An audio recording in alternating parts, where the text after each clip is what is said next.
So I guess before we jump into the kind of final questions, like if you could go back and kind of start this business again years ago, is there anything that you would maybe do differently or tackle something different? I'm just kind of curious, is there anything you would try to do faster, different first instead of second, et cetera? Yeah, so many things. It's startup. You live and you learn. I've made so many mistakes, but I think, the key is, did you learn from them, and what did you learn from them, and how did you adapt? Like I'd say the biggest, and it's based on a learning, was the fact that I saw this very much through the lens of the consumer. Initially, I was like, this is a consumer problem. I'm going to build a consumer app. But I underestimated just how dire things were in the back end for restaurants. I was like, the restaurants will just give me the data. Done. I was naive to the fact that they don't have the data.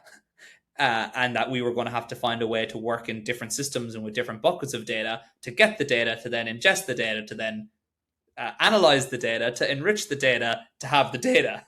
Right. And that was why this didn't exist, was because it was so hard to get that. So that was probably the biggest aha. And if I had known that quicker, I probably would have gone go to market a little bit differently as well.